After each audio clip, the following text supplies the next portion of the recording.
ఇందిరమ్మ ఇండ్ల కోసం ఎదురు చూస్తున్నారా? ఆల్రెడీ కొంతమంది అప్లై చేసుకున్నారు. ఇంకా అప్లై చేసుకున్న వాళ్ళు ఉంటే ఖచ్చితంగా మీ సేవా సెంటర్లకు వెళ్ళి అప్లై చేసుకోండి. 16 నియోజకవర్గాలకు సంబంధించి ఇండ్లు ఇవ్వబోతా ఉన్నారు. దానికి సంబంధించినటువంటి ఒక వార్త ఉన్నది, ఒకసారి చదివించే మనం ప్రయత్నం చేద్దాం. ఈ నెల చివరిలో ఇందిరమ్మ టవర్స్ నిర్మాణాలకు సిద్ధమైన ప్రభుత్వం. టెండర్ ప్రక్రియ ప్రారంభం. మరో 4 నియోజకవర్గాల్లో స్థలాల గుర్తింపు పూర్తి. దరఖాస్తులకు చివరి తేదీ ఈ నెల 10. సో మంత్రి పొంగులేటి శ్రీనివాసరెడ్డి చెప్పినటువంటి నేపథ్యం కనిపిస్తూ ఉన్నది. సో రాష్ట్ర ప్రభుత్వం క్యూర్ పరిధిలో ప్రతిష్టాత్మకంగా అమలు చేస్తున్న ఇందిరమ్మ టవర్స్ పథకం కింద తొలి విడత గృహ నిర్మాణ పనులకు ఈ నెల చివరి వారంలో ప్రారంభించినట్లు మంత్రి పొంగులేటి శ్రీనివాసరెడ్డి ప్రకటించారు. శుక్రవారం సచివాలయంలో మాట్లాడుతూ ఇందిరమ్మ టవర్స్ నిర్మాణానికి సంబంధించినటువంటి టెండర్స్ ప్రక్రియ ఇప్పటికే ప్రారంభమైందని, అది పూర్తి కాగానే పనులు ప్రారంభించేందుకు అవసరమైన అన్ని ఏర్పాట్లు పూర్తి చేసినట్లు కూడా వెల్లడించారు. హైదరాబాద్ నగరంలో 1,00,000 ఇండ్ల నిర్మాణమే ప్రభుత్వ లక్ష్యం అనేది పేర్కొన్నారు. ఇందులో భాగంగా ప్రయోగాత్మకంగా తొలి విడతలో 16 నియోజకవర్గాల్లో ఒక్కో నియోజకవర్గానికి 500 చొప్పున కూడా మొత్తం 8,000 ఇళ్ల నిర్మాణాన్ని చేపడుతున్నామనేది తెలిపారు. ఇప్పటికే 16 నియోజకవర్గాలతో పాటు మరో 4 నియోజకవర్గాల్లో స్థలాలు గుర్తింపు పూర్తయిందని, దశల వారీగా మొత్తం 1,00,000 ఇండ్ల నిర్మాణాన్ని విస్తరిస్తామనేది చెప్పారు.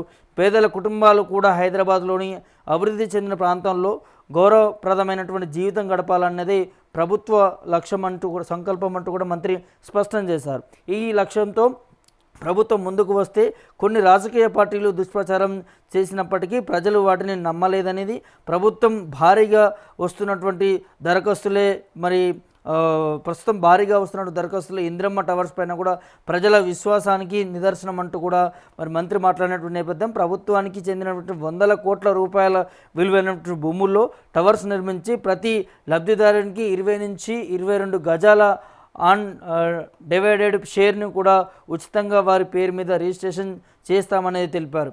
భూమి విలువతో కలిపి ఒక్కో ప్లాట్ మార్కెట్ విలువ 40 లక్షల నుంచి 60 లక్షల వరకు కూడా ఉంటుందనేది చెప్పారు. ఫలక్నామా ప్యాలెస్ సమీపంలో కూడా ఇందిరమ్మ టవర్స్ నిర్మాణం చేపడుతున్నామనేది వెల్లడించారు. పేదల జీవనోపాధికి ఎలాంటి ఇబ్బందులు కలగకుండా నియోజకవర్గాన్ని యూనిట్గా తీసుకొని ఇళ్ల కేటాయింపు నిర్మాణం చేపడుతున్నామనేది, అందువల్ల ఏ నియోజకవర్గానికి చెందిన వారు ఆ నియోజకవర్గంలోనే దరఖాస్తు చేసుకోవాలనేది మంత్రి సూచించారు. ఇది ఒకసారి పాయింట్అవుట్ చేసుకోండి. ఏ నియోజకవర్గంలో చెందినవారు ఆ నియోజకవర్గంలో మనం అప్లై చేసుకోవాల్సిన అవసరం ఉంటుంది. దరఖాస్తుల గడువును ఎట్టి పరిస్థితులను కూడా పొడిగించే ఆలోచన లేదని, ఈ నెల 10 లోపు తప్పనిసరిగా పూర్తి చేయాలనేది స్పష్టం చేశారు. ఇంటి కోసం చెల్లించే 10,000 ఈఎండి విషయంలో కూడా ఎలాంటి అపోహకు గురి కావద్దనేది, అర్హత లభించని వారికి 100% మొత్తం తిరిగి చెల్లిస్తామనేది మరోసారి స్పష్టం చేశారు. యూపీఐ లేదా నెట్ బ్యాంకింగ్ ద్వారా ఈఎండి చెల్లిస్తే అదే బ్యాంకు ఖాతాకు నేరుగా రిఫండ్ జమ అవుతుందనేది స్పష్టం చేశారు. ఈ ప్రభుత్వం ప్రజా ప్రయోజనాల విషయంలో పారదర్శకత, బాధ్యతతో ముందుకు సాగుతుందనేది, ఏ నిర్ణయం తీసుకున్నా ప్రజలకు మేలు జరిగేలా దీర్ఘకాల ప్రయోజనాలను దృష్టిలో పెట్టుకొని అమలు చేస్తుందన్నారు. ఎవరి పట్ల కక్షపూరిత వైఖరి లేకుండా సామాన్య ప్రజలు హర్షించే సంక్షేమ అభివృద్ధి కార్యక్రమాలకే ప్రభుత్వం చేపడుతుందనేది మంత్రి పొంగులేటి శ్రీనివాసరెడ్డి చెప్పినటువంటి నేపథ్యం స్పష్టంగా కనిపిస్తూ ఉన్నది. సో ఇందులో మనం స్పష్టంగా మాట్లాడుకోవాల్సింది, హైదరాబాద్ పరిధిలో 16 నియోజకవర్గాలకి తొలి విడతగా ఇస్తూ ఉన్నారు. చాలా వరకు కూడా ఏం చేస్తున్నారంటే పక్క నియోజకవర్గాలు కూడా వచ్చి ఈ 16 నియోజకవర్గాలకు సంబంధించిన ప్రాంతాల్లో అప్లై చేసుకుంటున్నారు. కానీ ఎట్టి పరిస్థితుల్లో కూడా ఆ నియోజకవర్గంలో మీకు రాదు. స్పష్టంగా ప్రభుత్వం చెప్తున్నది. ఏం చెప్తున్నది అంటే 1,00,000 ఇండ్లు హైదరాబాద్ పరిధిలో కట్టి తీరుతాము, అది తొలి విడతల వారిగా కడతాము. తొలి విడతగా 16 నియోజకవర్గాల్లో ఎంచుకున్నాము. ఆ ఒక్కొక్క నియోజకవర్గంలో కూడా 500లకు పైన కూడా ఇండ్లు ఇచ్చేటటువంటి కార్యక్రమం పెట్టుకుంటున్నాం.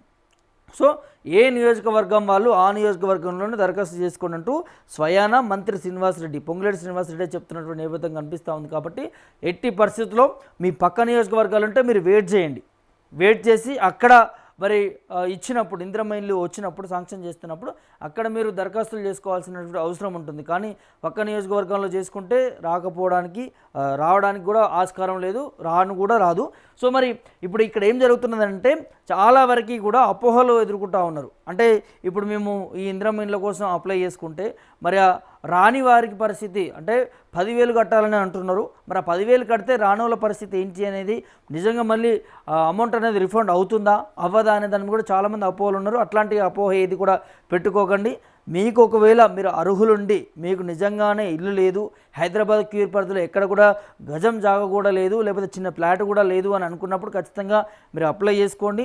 అధికారులు చెప్తున్నట్టుగా, ప్రభుత్వం చెప్తున్నట్టుగా ఏవైతే సూచనలు ఉంటాయో వాటిని ఫాలో అవుతూ, ఆ నిబంధనలకి ఫాలో అవుతూ కూడా మీరు అప్లై చేసుకోవాల్సిన అవసరం ఉంటుంది. ఒకవేళ మీకు అంటే ఆ నియోజకవర్గంలో ఎక్కువ దరఖాస్తులు వస్తే స్క్రూట్నీ చేస్తామని అంటున్నారు. లక్కీ డ్రా ద్వారా కూడా తీసే అవకాశం ఉన్నట్టుగా తెలుస్తున్నది. సో అప్పుడు మీకు రాకపోతే ఆ 10,000 అనేది రిఫండ్ అయ్యేటటువంటి అవకాశం ఉంటుంది. సో త్వరలోనే ఈ ఇందిరమ్మ ఇళ్ళకి సంబంధించి కూడా మరి టవర్స్ కూడా నిర్మించడానికి టెండర్స్ కూడా ప్రారంభం కాబోతూ ఉన్నాయి. 16 నియోజకవర్గంలో ఇండ్లకు సంబంధించి అంటే స్థలాలకు సంబంధించి కూడా అప్పుడే పరిశీలనలు జరిగిపోయాయి, గుర్తిస్తూ అంటున్నారు. ఇంకో 4 నియోజకవర్గాలకు సంబంధించి కూడా అంటే పక్కన ఈ 16తో పాటు ఇంకో 4 నియోజకవర్గాలకు సంబంధించి కూడా అక్కడ స్థలాలను గుర్తిస్తూ ఉన్నారట. సో ఆ నియోజకవర్గాలకు సంబంధించి దరఖాస్తులు కూడా ఓపెన్ అయ్యేటటువంటి అవకాశం ఉంటుంది. కాబట్టి ప్రతి ఒక్కరూ ఎవరైతే అర్హులు ఉంటారో వారు ఈ ఇందిరమ్మ ఇల్లు అప్లై చేసుకొని ఇల్లు పొందడానికి మీరు ముందుకెళ్లాల్సినటువంటి అవసరం ఉంటుంది. ఇందులో స్పష్టంగా చెప్పింది ప్రభుత్వం, ఇది 11 లక్షలకు సంబంధించినటువంటి స్కీము. ఏదైతే గతం నుంచి కూడా ఇందిరమ్మ ఇళ్ళకి సంబంధించి 5 లక్షలు ఇస్తూ ఉన్నారో ఆ 5 లక్షలకు సంబంధించి సబ్సిడీ వస్తుంది. ఈ 6 లక్షలు ఏవైతే ఉంటాయో అవి ఫ్లాట్ ఎవరికైతే వస్తుందో, లబ్ధి చెందుతుందో వారు విడతల వారీగా ఈ 6 లక్షలు పే చేయాల్సినటువంటి అవసరం ఉంటుంది. అది 4 విడతల, 5 విడతల, 3 విడతలు అనేది ప్రభుత్వం స్పష్టం చేస్తుందట. సో అప్పటి వరకు మీ దగ్గర డబ్బులు జమ చేసుకుంటే బెటరు. ముందుగా ఇల్లు వచ్చిన తర్వాత 1 లక్ష పే చేయాలనేది ప్రభుత్వం చెప్తా ఉన్నది. సో చాలా బెటర్ ప్రభుత్వం ఆలోచించే విధానం కూడా. ఎందుకనంటే ఈ హైదరాబాద్ పరిధిలో ఎక్కడ చూసినా కూడా, ఏ ప్రాంతంలో చూసినా కూడా మినిమం ప్లాట్ తీసుకోవాలంటే 30 నుంచి 60 లక్షల వరకు ఉంటుంది. ఆ ప్రాంతానికి సంబంధించినటువంటి వాల్యూ రేటు మనం చూసుకున్నా కూడా. మరి ప్రభుత్వం ఏం చేస్తూ ఉన్నది, ఏ నియోజకవర్గంలో ఆ నియోజకవర్గంలోనే, ఇప్పుడు ఫర్ సపోజ్ జూబ్లీహిల్స్ నియోజకవర్గంలో ఉందని అనుకుందాం, అక్కడ ఒక ప్లాట్ మనం కొనాలనుకుంటే ఎంత అవుతుంది, 70 లక్షలు, 80 లక్షలు. సో హై క్లాస్ ఉంటే ఇంకా 1 కోటి, 2 కోట్లు, 3 కోట్ల వరకు కూడా ఉండే అవకాశాలు ఉన్నాయి. సో మరి ప్రభుత్వం ఇవాళ నాణ్యతంగా ఎక్కడ కూడా ఏ ఇబ్బందులు రాకుండా మంచి హై క్లాస్గా 10 అంతస్తులో టవర్స్ నిర్మిస్తూ ఉన్నది. సో దాంట్లో మనకి ఇల్లు వస్తే మాత్రం దానికి వాల్యూ 40 లక్షల నుంచి 60 లక్షలకు ఉండే అవకాశం కనిపిస్తుంది.